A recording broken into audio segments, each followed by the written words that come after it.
गांव रामपुर चारों ओर जंगलों से घिरा एक छोटा सा गांव था। दिन में यह गांव बिल्कुल सामान्य दिखता, लेकिन रात होते ही यहाँ के लोग अपने घरों में दुबक जाते। वजह थी आधी रात को सुनाई देने वाली एक लड़की की रोने की आवाज। गांव के बुजुर्ग कहते थे कि जो भी उस आवाज को सुनकर बाहर गया वह कभी वापस नहीं आया। लोगों ने कई बार तलाशने की कोशिश की, लेकिन न तो किसी को कोई लड़की मिली और न ही गायब हुए लोगों का कोई सुराग। गांव के पास एक घना जंगल था जिसे लोग शापित जंगल कहते थे। कहते हैं उसी जंगल के अंदर से यह आवाज आती थी। गांव वालों ने कई बार पंडितों और तांत्रिकों को बुलाया, लेकिन किसी ने भी लड़की को नहीं देखा और न ही उस आवाज को रोक पाया। रात में बाहर मत जाना, नहीं तो तुम्हें वह ले जाएगी, यह चेतावनी हर बच्चे को दी जाती थी। लेकिन किसी ने यह नहीं जाना कि यह लड़की कौन थी और क्यों रोती थी। रवि एक 22 साल का युवक जो भूत प्रेत में विश्वास नहीं करता था, उसने इस रहस्य को सुलझाने की ठान ली। गांव वालों ने उसे रोकने की कोशिश की,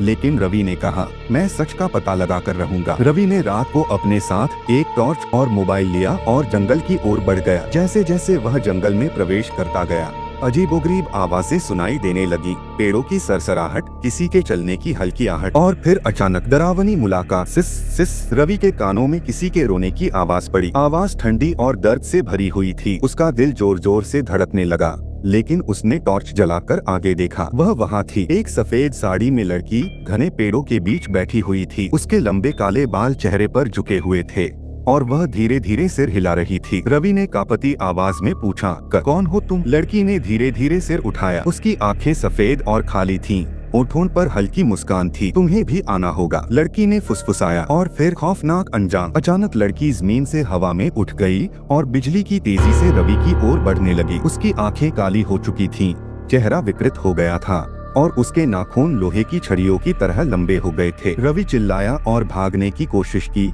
लेकिन उसके पैर जमीन से चिपक गए। लड़की ने उसका हाथ पकड़ लिया। उसकी पकड़ बर्फ जैसी ठंडी थी और रवि की आंखों के सामने अंधेरा छा गया। अगली सुबह गांव वालों को जंगल के किनारे रवि का मोबाइल पड़ा मिला। उसकी स्क्रीन टूटी हुई थी और उसमें आखिरी रिकॉर्ड किया गया वीडियो था। वीडियो में सिर्फ एक लड़की की हंसी गूंज रही थी और रवि वह कभी नहीं मिला।